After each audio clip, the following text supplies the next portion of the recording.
जय हिंद प्यारे साथियों, कैसे हो आप सभी। उम्मीद करता हूँ बहुत ही बढ़िया होगे और आपकी तैयारी भी दोस्तों बहुत ही अच्छी चल रही होगी। तो दोस्तों आज आपको मैं ऐसी वीडियो में यूपीएसआई कांस्टेबल से संबंध एक जीके जीएस का प्रैक्टिस सेट कराने वाला हूँ, जिसके ज़रिए से दोस्तों अपनी तैयारी का लेवल देख सकते हो। तो चलिए दोस्तों बिना किसी देरी के वीडियो को शुरू करते हैं।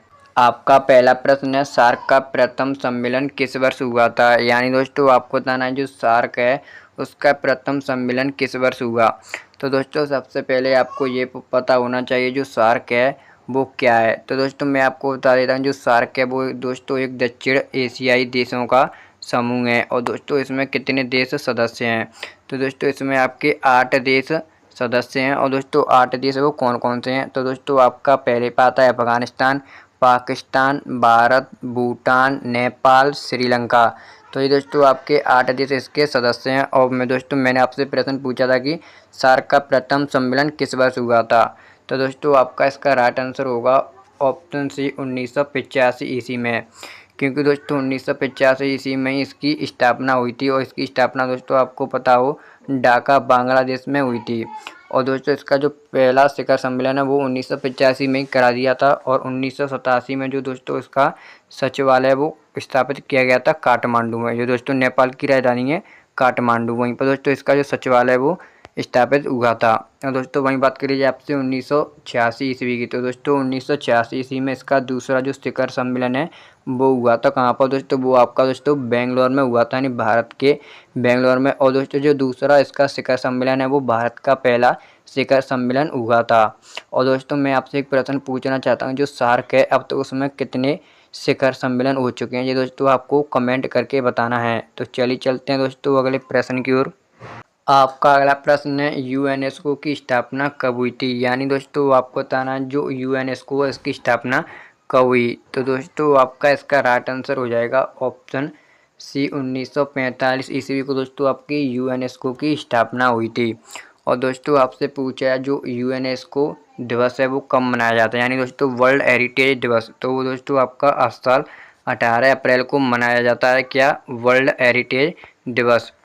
तो आपसे पूछा जो यूएनएस्को है उसमें कुल कितने देश सदस्य हैं। तो दोस्तों यूएनएस्को में कुल देश सदस्यों की संख्या है आपकी 194 देश इसमें सदस्य देश है। वहीं दोस्तों आपसे पूछा है जो यूएनएस्को यानी विश्व धरोहर है उसमें भारत में कितनी है। तो दोस्तों भारत के 43 इसमें शामिल हैं विश्व धरोहर में। और दोस्तों आपसे और पूछा जाता है कि जो यूएनएस्को है इसका मुख्यालय कहाँ पर है। तो दोस्तों इसका मुख्यालय फ्रांस की राजधानी पेरिस, यानी दोस्तों जो पेरिस है फ्रांस की राजधानी, वहाँ पर इसका मुख्यालय स्थित है। तो चलिए चलते हैं दोस्तों अगले प्रश्न की ओर। आपका अगला प्रश्न है, एशिया की सबसे लंबी नदी कौन सी है। यानी दोस्तों आपको बताना है जो एशिया की सबसे लंबी नदी है उसका क्या नाम है। तो दोस्तों आपका राइट आंसर हो जाएगा ऑप्शन सी यांगत्सी। यानी दोस्तों जो यांगत्सी है वो एशिया की सबसे लंबी नदी है। और दोस्तों वहीं बात करी जाए आपसे ब्रह्मपुत्र, तो दोस्तों ये भारत की सबसे चौड़ी नदी है ब्रह्मपुत्र। यानी दोस्तों ये भारत की सबसे चौड़ी नदी है कौन सी दोस्तों, ब्रह्मपुत्र। और दोस्तों जो भारत की सबसे बड़ी नदी है उसका क्या नाम है। तो आपको पता होगा जो दोस्तों गंगा है वो भारत की सबसे बड़ी नदी है। दोस्तों आपको बताना है जो सिंधु नदी है इसका उद्गम स्थान क्या है। यानी दोस्तों आपको कमेंट करके बताना है जो सिंधु नदी है वो किस जगह से निकलती है। आपका अगला प्रश्न है, राष्ट्रीय सांख्यिकी दिवस कब मनाया जाता है। यानी दोस्तों आपको बताना जो राष्ट्रीय सांख्यिकी दिवस है वो कब मनाया जाता है। वो आपसे बात करी जाए 22 मार्च, तो दोस्तों आपको पता होगा 22 मार्च को जल दिवस मनाया जाता है। कौन सा दोस्तों, जल दिवस। और दोस्तों आपसे बात करी जाए 21 मार्च, यानी दोस्तों जो 21 मार्च है 21 मार्च 2025 को दोस्तों पहली बार ग्लेशियर संरक्षण दिवस मनाया गया है। यानी दोस्तों 21 मार्च को पहली बार ग्लेशियर संरक्षण दिवस मनाया गया है। और दोस्तों मैंने आपसे पूछा था कि जो राष्ट्रीय सांख्यिकी दिवस है वो कब मनाया जाता है। तो दोस्तों आपका 29 जून को मनाया जाता है राष्ट्रीय सांख्यिकी दिवस। और दोस्तों आप शायद 11 जुलाई को भूलोगे होगे, इसको आपको पता होगा। यानी दोस्तों ये जनसंख्या दिवस मनाया जाता है आपको 11 जुलाई को। कब दोस्तों, 11 जुलाई को। और दोस्तों ये भी आपको पता होगा जो मतलब जनगणना 2011 की वो दोस्तों पहली बार कब हुई थी। ये दोस्तों आपको कमेंट करके हमें बताना है। आपका अगला प्रश्न है कौन प्राथमिक क्षेत्र के अंतर्गत आता है। यानी दोस्तों आपको बताना है कि जो ऑप्शन दी गए इसमें से कौन प्राथमिक क्षेत्र के अंतर्गत आता है। तो दोस्तों आपका इसका राइट आंसर होगा ऑप्शन ए खनन। यानी दोस्तों जो खनन है वो प्राथमिक क्षेत्र के अंतर्गत आते हैं। जैसे दोस्तों आपका डेयरी हो गया, जो दोस्तों पशुपालन है, ये भी दोस्तों आपके प्राथमिक क्षेत्र के अंतर्गत आते हैं। यानी दोस्तों मैं आपसे एक प्रश्न पूछना चाहता हूँ, जो प्राथमिक क्षेत्र है उसे दोस्तों मतलब जो अर्थव्यवस्था है, अर्थव्यवस्था का क्या कहा जाता है। तो दोस्तों मैं आपको बता देता हूँ, जो प्राथमिक क्षेत्र है उसे अर्थव्यवस्था की रीढ़ कहा जाता है। यानी दोस्तों जो रोजगार है इससे 50% मिलता है। कितना दोस्तों? 50%। तो इसीलिए दोस्तों प्राथमिक क्षेत्र को अर्थव्यवस्था का रीढ़ कहा जाता है या अर्थव्यवस्था की रीढ़। आपका अगला प्रश्न है निम्न में से किस देश की मुद्रा बिर है। यानी दोस्तों आपको बताना है जो ऑप्शन दिए गए इसमें से किस देश की मुद्रा है वो बिर है। तो दोस्तों आपका राइट आंसर होगा ऑप्शन है इथोपिया। यानी दोस्तों जो इथोपिया है उसकी मुद्रा क्या है दोस्तों? उसकी मुद्रा बिर है। और वहीं पर दोस्तों आपसे बात करी जाए अफ़गानिस्तान, तो दोस्तों इसकी राजधानी आपको पता होगी। अफ़गानिस्तान की राजधानी क्या है? तो वो दोस्तों राजधानी आपकी काबुल है।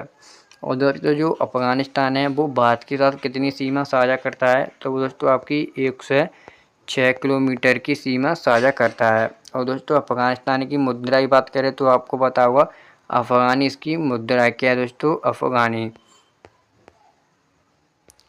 और वहीं पर दोस्तों आपसे बात करी जाए किर्गिस्तान, तो दोस्तों अगर आपसे पूछी जाए किर्गिस्तान की राजधानी क्या है, तो दोस्तों किर्गिस्तान की राजधानी है आपकी बिश्केक। क्या है दोस्तों? बिश्केक की इसकी राजधानी है। तो चलिए चलते हैं दोस्तों अगले प्रश्न की ओर।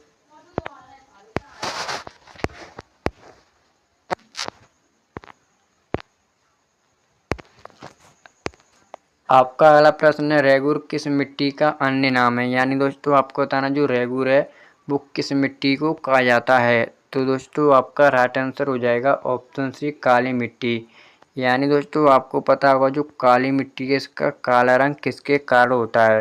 तो दोस्तों ये आपको प्रश्न कमेंट करके बताना है जो काली मिट्टी है इसका काला रंग किसके कारण होता है।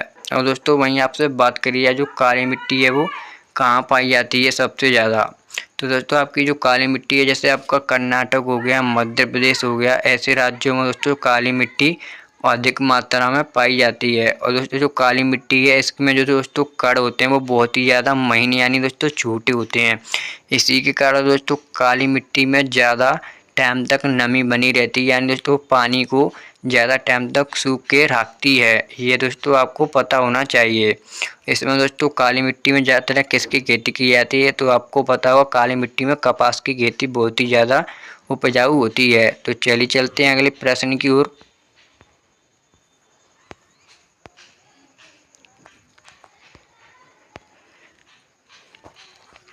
आपका अगला प्रश्न है 10 जनवरी को कौन सा दिवस मनाया जाता है। यानी दोस्तों आपको बताना जो 10 जनवरी है उसको कौन सा दिवस मनाया जाता है। यानी दोस्तों आपको बताना था जो 10 जनवरी को कौन सा दिवस मनाया जाता है। तो दोस्तों आपका राइट आंसर हो जाएगा विश्व हिंदी दिवस। यानी दोस्तों जो आपका विश्व हिंदी दिवस है वो 10 जनवरी को मनाया जाता है। अगर वहीं आपसे पूछा जाए राष्ट्रीय हिंदी दिवस कब मनाया जाता है, यानी दोस्तों राष्ट्रीय हिंदी दिवस, तो आपको पता होगा दोस्तों जो 14 सितंबर को आपका राष्ट्रीय हिंदी दिवस मनाया जाता है। क्या दोस्तों? 14 सितंबर। क्योंकि दोस्तों जो आपकी हिंदी भाषा है उसे राज्य भाषा का दर्जा 14 सितंबर 1949 को मिला था। इसीलिए दोस्तों 14 सितंबर को राष्ट्रीय भाषा दिवस मनाते हैं। वहीं दोस्तों आपसे बात करी जाए भारतीय प्रवासी दिवस, तो दोस्तों ये आपका 9 जनवरी को मनाया जाता है भारतीय प्रवासी दिवस। क्योंकि दोस्तों जो महात्मा गांधी थे वो साउथ अफ्रीका से 9 जनवरी 1915 को वापस लौट कर आए थे। और वहीं आपसे बात करी जाए युवा दिवस, तो आपको पता होगा दोस्तों 12 जनवरी को मनाया जाता है स्वामी विवेकानंद जी के जन्मदिन के दिन के रूप में। और वहीं आपसे बात करी जाए थल सेना दिवस, तो ये भी आपको पता होगा 15 जनवरी को दोस्तों थल सेना दिवस मनाया जाता है। अगर दोस्तों ये आपको प्रैक्टिस सेट थोड़ा सा भी यूजफुल लगा हो तो वीडियो को लाइक कर देना है और चैनल को सब्सक्राइब जरूर कर लेना है। तो दोस्तों अगर आपको ऐसा ही प्रैक्टिस सेट चाहिए तो हमें कमेंट करके ज़रूर बताएं। तो चलिए मिलते हैं दोस्तों अगली वीडियो में। जय हिंद जय भारत।